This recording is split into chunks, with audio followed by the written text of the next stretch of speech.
Hey Steve, Lufor, hope you guys are doing well. So just in this comment here that I made the earlier in the week about Steve, your question was we're retargeting those who yet didn't or didn't yet join the trial.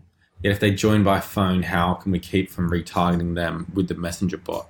So a few ways that I suggested that we could do is through offline conversions or setting up maybe separate URLs. But I think scrap all that. I think I might have found a much simpler solution.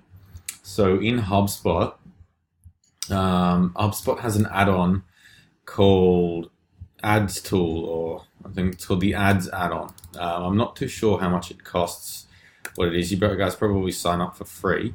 But basically what we could do here is, it's all right, $100 a month. So I don't know if you guys want to sign up for that. But what this could do is it integrates directly into Facebook, or our Facebook pixel should be integrated onto your HubSpot account already.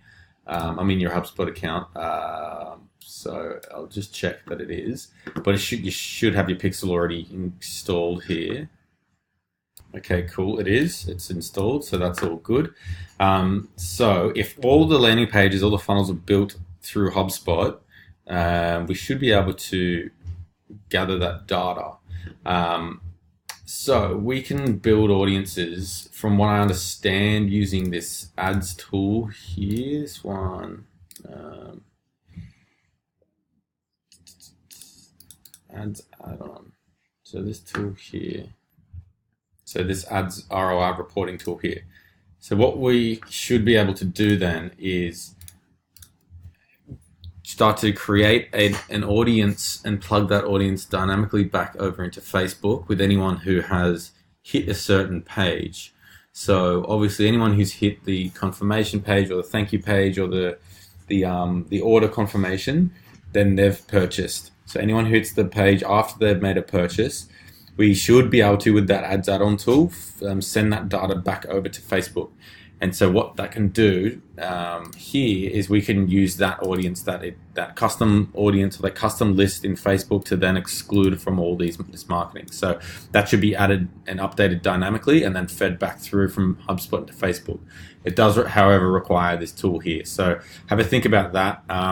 There's a lot more manual and probably harder ways we can do it. This would be the most accurate, I think. The problem with offline conversions is there's about a 20 to 30% accuracy rate. So it's really not that accurate. And then if there's only a couple of dozen each week in terms of purchases, we're still only getting 20 to 30% of those with accuracy through offline conversions. So it's not really going to work. But that's probably the best way. I'll send this through to you guys now as well. Hopefully that is a bit clearer and you guys, that makes sense. But let me know if you get any questions. Thanks.